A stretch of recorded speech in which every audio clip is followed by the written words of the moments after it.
චාව තුත්ති ඔයාලා හැම මගේ channel එකට සාදරයෙන් පිළිගන්නවා.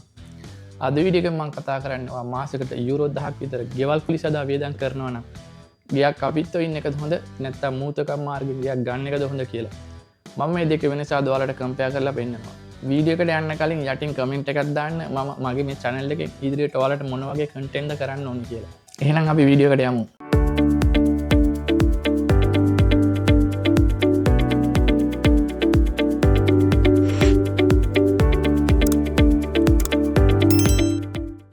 මම අද උදාහරණයක් ගන්න වෙරෝනා සිටි එක.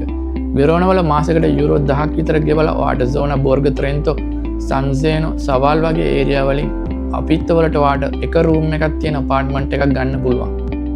ඒකෙන් ඔයාට හොඳ ලොකේෂන් එකක ජීවත් වෙන්න පුළුවන්. ඒ වගේම ඔයාට ලොකු මේන්ටේන් කෝස්ට් එකක් ගැන වොරි වෙන්න වෙන්නේ නැහැ. මොකද ඔයා රෙන්ට් එකට ඉන්න නිසා ඒ දේවල් ප්‍රොප්‍රියටාරියෝ තමයි ගෙවන්න ඕනේ. නමුත් තියෙන අවාසිය තමයි ඔය අවුරුද්දකට යුරෝ 12000ක් විතර වියදම් කරනවා. අවුරුදු 5ක් වෙද්දී යුරෝ 60000ක් විතර වියදම් කරලා ඉවරයි. ඒ කාල සීමාවෙද්දී ඔයා යුරෝ 60000ක් වගේ ලොකු සල්ලි ප්‍රමාණයක් වියදම් කරා. ඔයා අපිත්තෝ ඉන්න නිසා කවදාකවත් ඔයාට ඒ ගෙදරක අයිතියක් හිමි වෙන්නේ නැහැ. දැන් බලමු කොහොමද වෙනස ඔයා මූතුකම් මාර්ගයෙන් සල්ලි දීලා ගත්තොත් ජීවත් වෙද්දි වෙන්නේ කියලා. හිතන්න ඔයා මිලදී ගන්න කාමර දෙකක එකක් යුරෝ ලක්ෂ 2කට විතර කියලා. හිතන්න ඔයාට මූතුක පාස් වෙන්නේ 80ක් විතර කියලා. ඉතිරි 120 ඔයාට අතින් තමයි දෙන්න වෙන්නේ. ඒ කියන්නේ යුරෝ 40000ක් විතර. ඔයාට 3.5ක තාස්ස ෆිස්සෝ රේට් එකකට අවුරුදු 25කට විතර මූතුක හම්බුනොත් ඔයාට මාසෙකට යුරෝ 1000ක් විතර තමයි ගෙවන්න වෙන්නේ. ඔයා මාසෙකට යුරෝ 10ක රෙන්ට් එකක් ගෙවනවා වෙනුවට ඔයා මාසෙන් මාසෙට ගෙවන්නේ අවුරුදු 25 වෙනකම් කවදා හරි ඔයාට අයිති වෙන ප්‍රොපර්ටි එකකට. මම දැන් සයිඩ් බයි සයිඩ් කම්පෙයාර් කරනවා අපිත්තෝ ඉන්න එක සහ මූතුක ඉන්න අතර වෙනස. ගෙදර අපිත්තක මාසෙකට යුරෝ 10ක් වුණොත් ඔයා අවුරුදු 10ක් වෙද්දී යුරෝ 1,20,000ක් විතර ගෙවනවා. නමුත් අවුරුදු 10කට ඔයා ඒ ගෙවු වියදමට ඔයාට කවදාවත් ඒ ගෙදර අයිතියක් හිමි වෙන්නේ නැහැ. මූතුක පැත්තෙන් බැලුවොත් ඔයා මාසෙකට යුරෝ 1000ක් විතර ගෙවනවා නම් අවුරුදු 10ක් වෙද්දී ඔයා යුරෝ 1,20,000ක් විතර ගෙවලා ඉවර වෙනවා. ඒ වෙනකොටත් ඔයා ඒ ගෙදර වටිනාකමින් 50%ක් විතර ගෙවලා ඉවරයි. ඒ විතරක් නෙමෙයි. ඔයා ඒ ගෙදර වටිනාකමින් 50%ක අයිතිකාරයෙක් වෙනවා. අපි හිතමු ගෙදර වටිනාකම අවුරුද්දෙන් අවුරුද්ද 2% ගානේ වැඩි වෙනවා කියලා. අවුරුදු 10ක් වෙද්දී ඒ ගෙදර වටිනාකම 20%කින් වැඩි වෙලා. ඔයා අවුරුදු 10කට කලින් යුරෝ ලක්ෂ 2කට ගත්ත ගෙදර වටිනාකම ඒ වෙනකොටත් යුරෝ 2,40,000ක් විතර වෙනවා. ඔයා එතකොට ඒ ගෙදර විකුණන්න හිතුනොත් ඔයාට යුරෝ 40000ක ප්‍රොෆිට් මාර්ජින් එකක් ඉබේම හම්බ වෙනවා. මූතුවකකින් ගෙයක් ගද්දි අපිත්තෝ ඉන්නවට වැඩි ඔයාට ලොකු කොස්ට් එකක් මුලදී දරන්න වෙනවා. උදාහරණයකට යුරෝ 8,000ක් හෝ ඊට වැඩි ප්‍රමාණයක් ඔයාට ඒජන්සි කුලි සහ නොතාරිස් ගාස්තු වලට ගෙවන්න වෙනවා.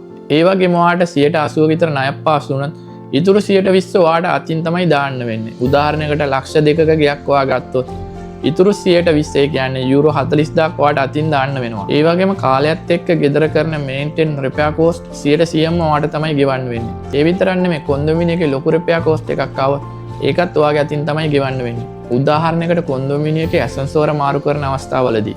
හරි දැන් බලමු අපිත්තෝ ඉන්න එක සහ මූතුකම් මාර්ගයෙන් ගෙයක් මිලදී ගන්න ඔප්ෂන් දෙක වඩාත්ම සුදුසු මොන වගේ අවස්ථාවලද කියලා. අපිත් එක්ක සුදුසු ඔයා එක තැනකට කොටු වෙලා ජීවත් වෙන්න අකමැති කෙනෙක් නම්.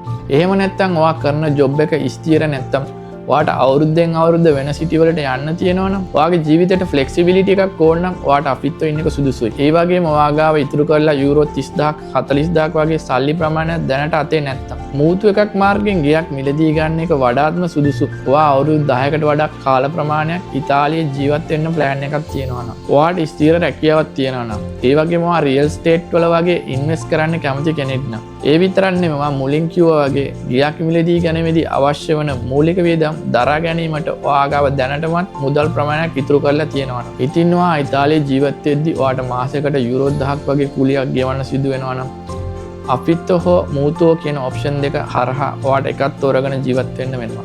අපිත්තෝ විද්‍ය ඔයාට ෆ්ලෙක්සිබිලිටි එකක් තියෙනවා. ඔයාට එක තැනකට කොටු නොවි ඔයා කැමති අවස්ථාවලදී කැමති සිටි වලට ගිහින් ඔයාට ජීවත් වෙන්න. නමුත් මූතු එකේදී ඔයාට මුලින් ලොකු කොස්ට් එකක් දරා ගන්න සිදු වෙනවා. ඒත් අවුරුදු 25 30 වගේ කාල ප්‍රාසයක් ඇතුළත අන්තිමට ඔයාට ප්‍රොපර්ටි එක අයිති වෙනවා. යටින් කමෙන්ට් එකක් දාන්න ඔයා අපිත්තෝ ඉන්නද කැමති නැත්නම් මූතු එකක් මාර්ගයෙන් ගෙයක් මිලදී ගැනීමටද කියලා. වීඩියෝ එක ඔයාට තීරණයක් ගන්න උදව් වුණා නම් ලයික් එකක් දාන්න. ඒ වගේම මගේ channel එක ඔයාගේ යාළුවන් අතරත් share කරන්න. තවත් අලුත් වීඩියෝ එකකින් ඔයාලව නැවත හමු වෙනකම්. ciao alla prossima.